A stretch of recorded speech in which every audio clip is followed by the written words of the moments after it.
बहुत पुराने समय की बात है। एक गांव के किनारे एक बहुत बड़ा खेत था। उसके पीछे घना जंगल और एक पुराना कुआं था। उस खेत का मालिक एक मेहनती किसान था जिसका नाम सलीम था। सलीम दिन रात खेतों में काम करता था और अपनी फसलों से बहुत प्यार करता था। एक दिन सलीम अचानक रहस्यमयी तरीके से गायब हो गया। लोगों ने पूरे गांव, जंगल और आसपास के इलाकों में उसे ढूंढा, लेकिन वह कहीं नहीं मिला। कुछ दिनों बाद लोगों ने रात के समय उसके खेत से अजीब आवाजें सुननी शुरू कर दी। अरे भाई, जो मैं सुन रहा हूँ, क्या वो तुम्हें भी सुनाई दे रहा है? लेकिन ये कैसी आवाज आ रही है? हाँ भाई, मुझे भी वही आवाज सुनाई दे रही है। लेकिन इतनी रात को जमीन पर हल कौन चला रहा है? भाई, हमें सच का पता लगाना होगा। आखिर इतनी रात को जमीन पर हल कौन चला रहा है? चलो खेतों की तरफ चलते हैं। बिलाल और आसिफ सच जानने निकले। दोनों धीरे धीरे खेत की तरफ बढ़े। रात बहुत अंधेरी थी। आसमान में काले बादल छाए थे, ठंडी हवा चल रही थी और दूर कहीं कुत्ते लगातार भौंक रहे थे।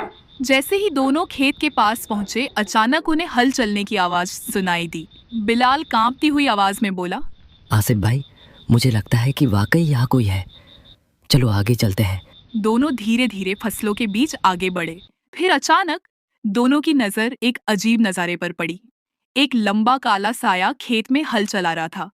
उसके कपड़े फटे हुए थे, उसके हाथ मिट्टी से भरे हुए थे और सबसे डरावनी बात, उसका चेहरा नीला था।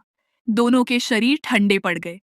अचानक वह साया धीरे धीरे रुक गया, फिर बिना पीछे मुड़े बोला, अब मेरी फसल तैयार होने वाली है। मुझे मेरी फसल तैयार होने से कोई नहीं रोक सकता।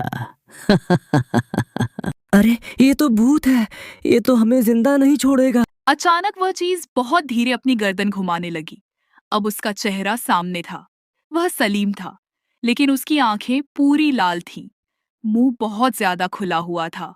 अचानक वह बोला, तुम लोग भी मेरी फसल लेने आए हो, लेकिन मैं तुम लोगों को अपनी फसल ले जाने नहीं दूंगा। दोनों जोर से चीखे और भागने लगे। लेकिन जैसे ही बिलाल ने पीछे मुड़कर देखा, सलीम कुछ कदम दूर नहीं बल्कि बिल्कुल उसके पीछे खड़ा था। फिर उसने धीरे से कहा, किसान कभी अपना खेत नहीं छोड़ता। मैं किसी को नहीं छोड़ूंगा, सबको खत्म कर दूंगा। अगली सुबह गांव वालों को बिलाल खेत के बाहर बेहोश मिला, लेकिन आसिफ आसिफ कभी नहीं मिला।